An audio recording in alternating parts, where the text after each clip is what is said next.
Look, Daddy.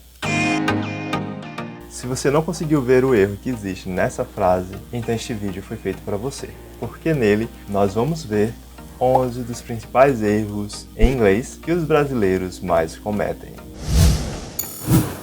Vamos lá! E o primeiro erro é não use o let's na interrogativa, ou seja, não use o let's para fazer perguntas.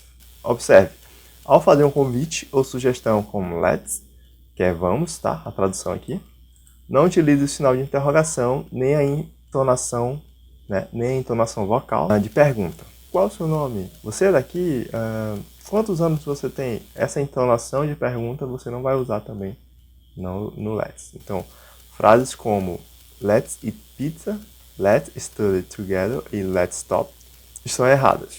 Então, qual a forma correta? No lugar disso, diga let's eat pizza. Let's study together e let's stop. Se quiser convidar ou sugerir na interrogativa, use o shall. Lembrando, shall é um verbo auxiliar modal, né? E tem um outro vídeo aqui no canal que a gente fala sobre os verbos auxiliares modais. Então use o shall para fazer a pergunta, para fazer o convite, como se fosse uma pergunta. Então ficaria, shall we eat pizza? Aí sim você pode usar a entonação vocal, né? Shall we study together? Shall we stop? Vamos parar? Então aqui está a tradução, tá? E eu até, para não ficar nenhuma dúvida, eu peguei aqui o significado de shall, ó, significado de shall no Google. E aqui fala, ó, esse modal verbo, né, que é verbo modal, é usado para dar uma sugestão a alguém, oferecer-se para alguma situação ou perguntar se uma pessoa deseja que se faça algo. Então observe como ele realmente é usado para isso. E a tradução literal dele é devo, deve, tá aqui também. Vou até colocar shall, em inglês, né? A tradução assim, literal é deve, então é tipo uma questão de, como é que se diz? Obrigação, sei lá, dever. É tipo dever. Então, se quiser convidar ou sugerir na interrogativa, tá? Isso se você quiser fazer na interrogativa. E para usar o let's é sem o ponto e sem a entonação vocal, como se fosse uma pergunta. Então, let's eat pizza. Let's study together. Let's stop. Mas se for uma pergunta, vamos comer uma pizza? Né? Que tal comer uma pizza? Então a gente ficaria shall we eat pizza? Observa a entonação vocal. Shall we study together? Shall we stop? Para fazer uma pergunta, use o shall. Esse é o primeiro erro e tenho certeza que desses 11 erros, alguns aí vão te ajudar muito, porque você, assim como todos nós, né, que estamos aprendendo, a gente vem cometendo sem saber. Tá? Por não saber, a gente comete os erros. Então, esse aqui, por exemplo, eu não sabia que não podia, né, usar o let's. Lembrando, esse material é do Mundo é o Solar, que faz parte do curso também da Jornada do Autodidata em Inglês. Então, assim, esse material eu vou disponibilizar ele aqui embaixo na descrição, tá? Então, quem quiser aí pode baixar, basta colocar o e-mail, se cadastrar e poder baixar o material. Bora lá, o próximo é o it. Esqueceu o it. Diferente do que ocorre em português, o pronome it é de uso obrigatório em frases em que está na função do sujeito oculto ou que temos um verbo impessoal. Então, assim, o it, para quem não sabe, ele é o sujeito ali, terceira pessoa, né, do singular, e é usado para identificar ou uma coisa ou animais. Então, assim, quando não há um sujeito explícito ali, então você vai usar o it. Então é isso que está falando aqui, que muitas das vezes, que está dizendo que muitas das vezes ele é esquecido. Então o brasileiro ele tem mania de não colocar o it, não falar, não pronunciar, não usar nas frases, por esquecer, por achar que não precisa, mas tem sim que colocar. Aqui tem uns exemplos, tá? É muito bom estar aqui. E aí em inglês ficaria It's very good to be here. Então observa, é muito bom estar aqui. Não tem sujeito, não tem quem está falando isso aqui, né? Então o it vai ser usado. Então, it's very good, é muito bom, to be here, estar aqui. É meu. Observa que não tem uma definição o que é meu, enfim. Aí ficaria it's mine, identificando aí alguma coisa, né? Está quebrado. O que está quebrado a gente não sabe, então vai usar o it também. It's broken. Está correto. It's right. Está chovendo. It's raining. É amarelo. It's yellow. Então, observa que o it tem que ser usado e se você não usa, tá errado. Esse foi o segundo, bora lá. Agora, it versus its. Aqui com apóstrofo e aqui sem. Bora lá qual vai ser a diferença, né? Aí tem logo um exemplo primeiro, exemplo de erro. The spider spoon its web. It's a very beautiful web. Então vamos entender aqui o que está falando. Só para não ficar na dúvida, eu acho que aqui não tem a tradução, não sei. Vou colocar aqui. A aranha teceu sua teia. É uma teia muito bonita. The spider spun its web. It's a very beautiful web. Dica. It's, tudo junto, sem o apóstrofo, é a versão possessiva de um pronome. Possessiva é que dá a ideia de posse, tá? Então é meu, minha, teu, tua, certo? Na frase acima, devemos utilizar o possessivo, que é o it's, sem o apóstrofo, para falar sobre a teia de aranha, já que a teia pertence à aranha. Observa que foi usado o apóstrofo, né? Contraindo aí o it com o it's. Então, exemplo de erro, por isso tem aqui exemplo de erro, tá? It's com apóstrofo é uma contração de it as ou it is. Ao falar sobre a beleza da teia, estamos dizendo que é uma teia muito bonita. Portanto, devemos usar a contração. Quando foi aqui, ó, it's a very beautiful web. Foi usado o it's sem o apóstrofo e estava errado. Tem que usar com apóstrofo. Se não tiver certeza de qual usar, tente usar it is ou it has. Se nenhuma funcionar, então it's é a palavra certa, ou seja, sem o apóstrofo. Então, tá em dúvida, não sei qual usar, você vai substituir por it is ou it has. Se não der certo, não combinou, não ficou legal, aí então é it's sem o apóstrofo. Lembrando, isso aqui, essa questão de usar o it's tem a ver com os pronomes. E tem um outro vídeo aqui no canal que a gente fala sobre os pronomes. Então ficaria a correção aqui, ó. The spider spoon its web, it's a very beautiful web. Certo, o próximo é a diferença de gone e went. Para quem não sabe, literalmente, gone. Aqui ele não dá certo, mas se eu botar I am gone e I am went. Onde é que está o erro, né? Então aqui está um exemplo de erro. Vamos colocar no Google, que assim a gente vê melhor. She had already went to the bathroom before they got in the car. Então ela já tinha ido ao banheiro antes de entrarem no carro. Bora ver onde é que está o erro aqui. Vamos entender. Então, dica, se não tiver certeza de utilizar gone ou went, lembre-se de que gone sempre precisa ser precedido de um verbo auxiliar. Já o went não pode ser precedido de um verbo auxiliar. Na frase acima, usamos o went, mesmo que o verbo auxiliar had, que é o que está aqui, ó, também esteja presente. Já que a palavra had está presente, devemos usar gone. Então o erro está por isso. Tem um verbo auxiliar, tinha que ser usado gone e não went.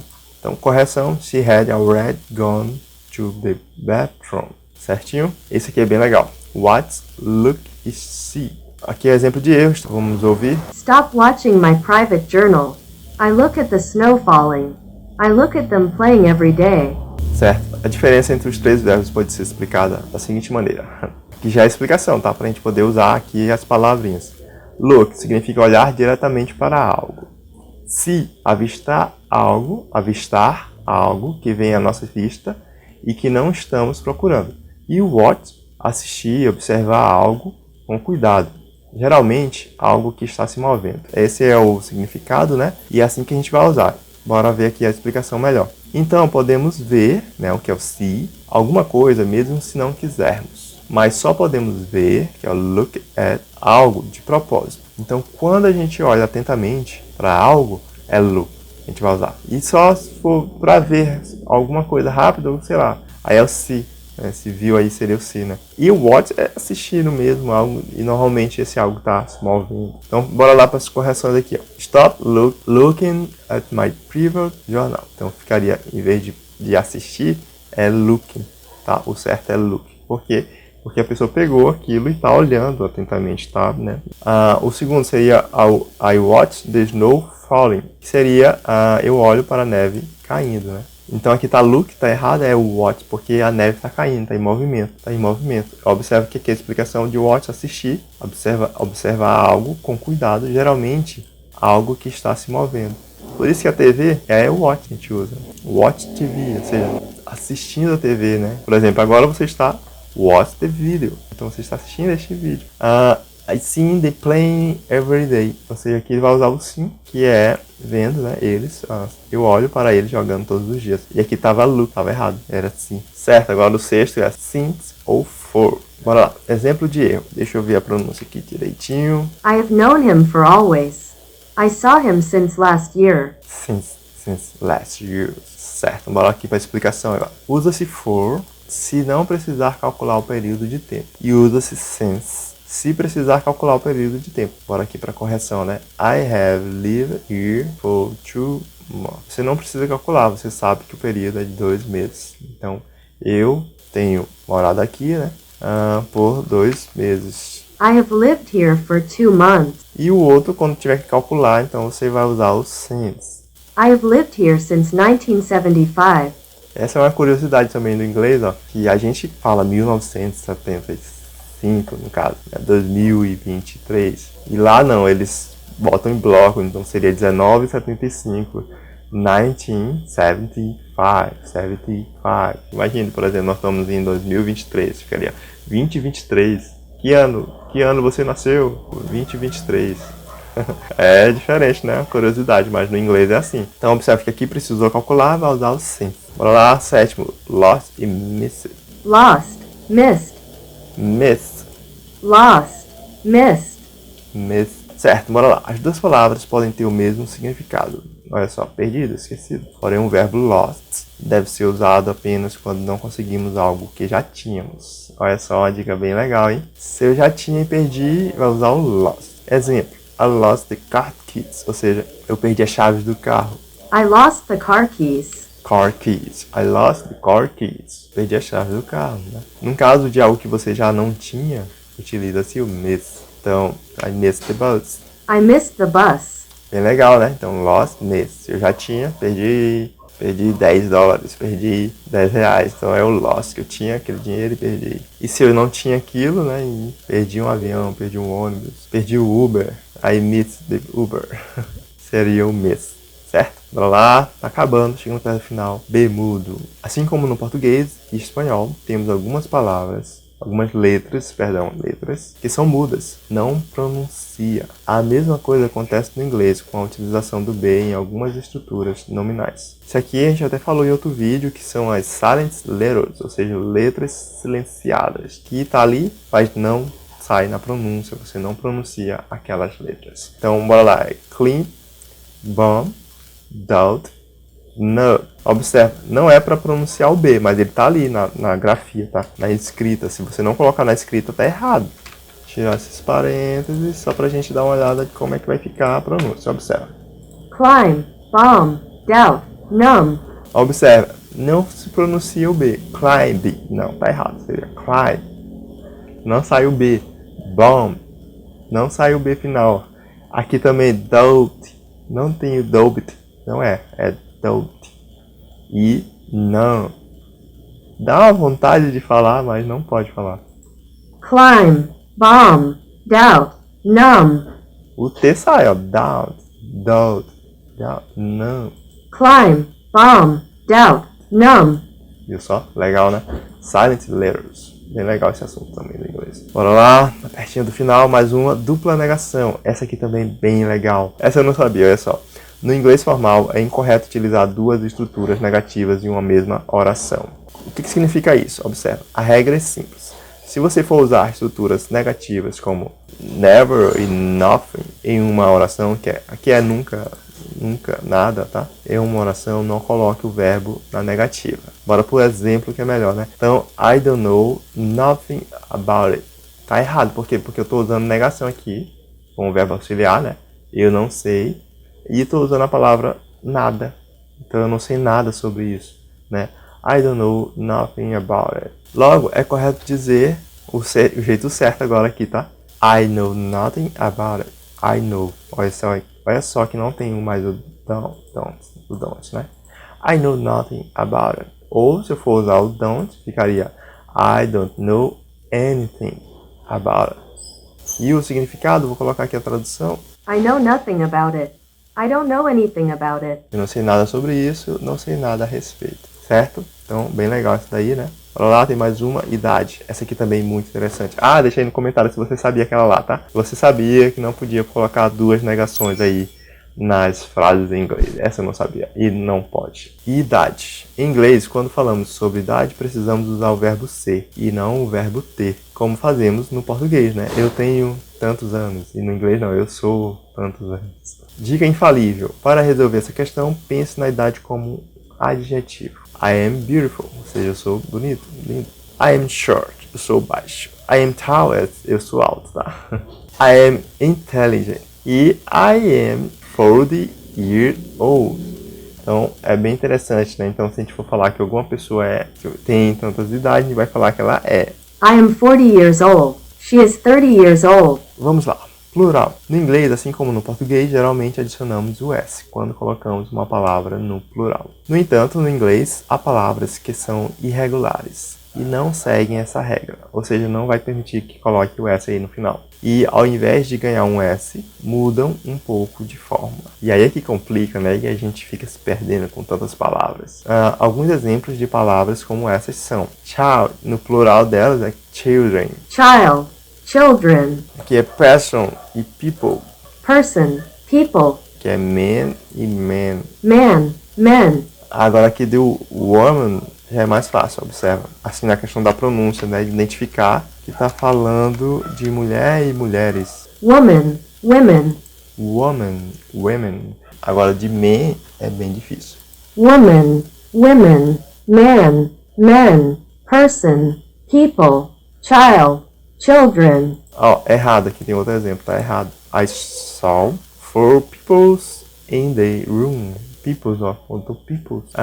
2 men and 2 women. Estão colocando o S, né, usando o S, tá errado. O certo seria I saw 4 people in the room. 2 men and 2 women. Bora ouvir o jeito certo aqui pelo Google. I saw 4 people in the room, 2 men and 2 women. E agora aqui a dica bônus no final, é confusão de palavras. Não apenas kitten, mas chicken são um desafio. Que aqui é kitten é cozinha e chicken é frango. Há no inglês diversas palavras e pronúncias muito parecidas que, se trocadas uma pela outra, podem deixar uma pessoa em uma saia justa. Já pensou? E se a gente for... Eu vou até jogar todos aqui logo pro Google, que senão a gente não vai conseguir ver a pronúncia, ouvir a pronúncia direito, né? Beach, bitch, word, world, ear, year, sheep, ship.